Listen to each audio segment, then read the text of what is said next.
Please subscribe my channel. I noticed it in her eyes before I spotted the guy. That bright sparkle she once saved just for me was now aimed at someone else. We were in the same room, but I felt totally unseen.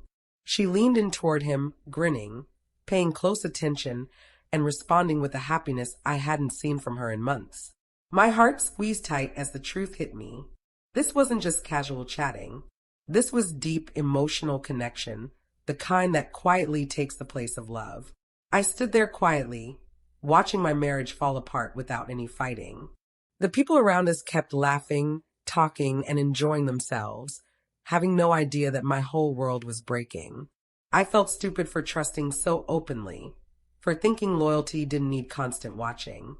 A weird calmness came over me, not real peace, but giving up. I decided I wouldn't plead or confront her in front of everybody. I turned slowly, prepared to leave, and end our marriage quietly with whatever pride I had left. In my head, this was the moment it all finished.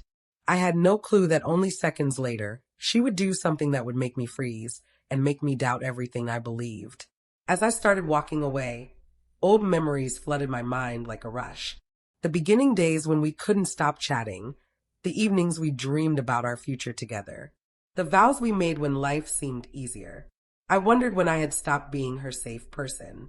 Was it my fault? Had everyday routine slowly pushed out romance? Had duties taken over passion? Over the past few months, I had seen changes. Her phone always in her grip, staying out late, talks that felt far away. I told myself I was worrying too much, that trust meant giving room. Standing there now, I saw how easily ignoring problems pretends to be patience. Still, I wouldn't look back. I thought leaving without a word was my best choice.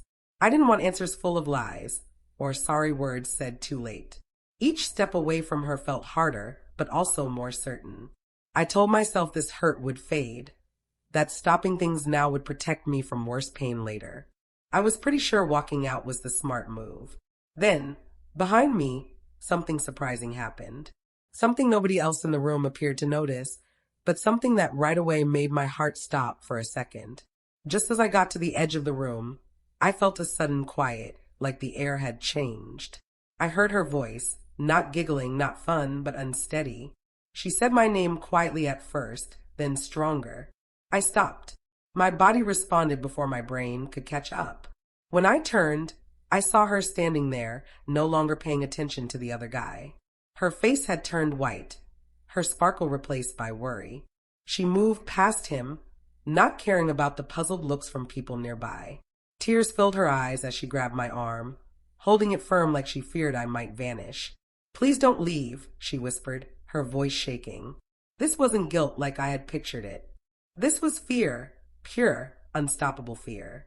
The guy she had been speaking with stepped away, looking puzzled and awkward.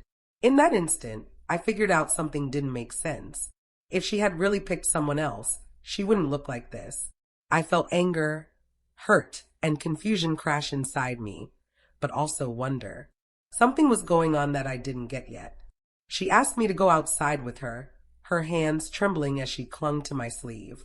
I went along, my heart racing, not sure if I was heading toward an ending or more hurt. Once we were by ourselves, away from the crowd, she fell apart completely. She fought to talk, breathing hard between cries, saying sorry again and again. I told her calmly that I had seen it all, that I was prepared to end our marriage because I thought she had emotionally left me. She shook her head hard, saying I didn't get what I had seen. That's when she confessed there was something she had kept hidden from me for a long time, something she was scared to share. The sparkle I saw before wasn't real joy. It was pretended. The guy wasn't someone she wanted. He was someone she was trying to handle a bad situation with. As she talked, the pieces started fitting together. My anger didn't go away, but it shifted. I saw I might have been moments from making a choice based on only part of the truth. With tears running down her cheeks, she finally shared the whole story. Months before, during a tough time in our marriage, she had made a big mistake she truly wished she hadn't. That guy knew about it, and he had been using it against her ever since. He wasn't there because she wanted him around. He was there because she feared what he might do if she kept him away. The laughs, the sparkle, the closeness, it was all fake. a cover she put on to stop things from blowing up. Hearing this didn't wipe out the hurt, but it broke my wrong ideas. I had thought I was seeing cheating happen right there. Instead, I had been seeing fear pretending to be comfort. She broke down in tears, whispering that she was afraid of losing me if the truth came out.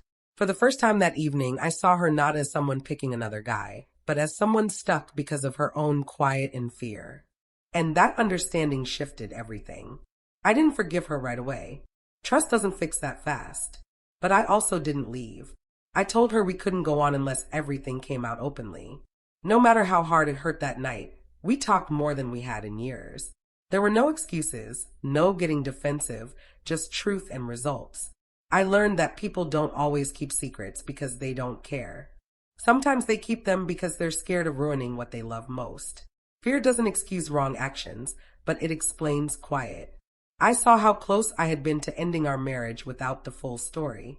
Leaving would have been simpler, but staying and dealing with the truth took more bravery. That night became a big change. Not because everything got fixed suddenly, but because secrets stopped hiding between us. For the first time in a while, we weren't faking anymore. The weeks after were hard and uneasy. We went to counseling, had tough talks, and built our talking skills from the start again. Trust didn't come back fast, but truth took the place of doubt, and that counted. The guy went away once his control was shown. Secrets weaken when shared in the open. My wife changed, not all at once, but for real. She quit hiding and started dealing with what her choices caused. I changed too. I learned that guessing wrong can be as harmful as lies, and quiet without talking makes room for fear to build. Little by little, we started connecting again, not as the same people we were before, but as two people who had learned how breakable trust truly is. Every move forward was careful, but it was true. We weren't just keeping up looks anymore. We were building something real. When I saw my wife looking excited around another guy, I thought our marriage was done. I was set to walk out and finish everything I believed. But when she stopped me and shared the truth I couldn't see, I realized how near I had been to making a huge life choice based only on guesses. That night showed me that not every hard moment is what it looks like, and not every smile means joy. Sometimes fear hides behind sparkle, and quiet hides behind pride. Leaving can feel strong, but staying to face the truth takes even more strength. What nearly ended our marriage turned into the moment that pushed truth out into the open. And that truth, as hard as it hurt, changed everything for good.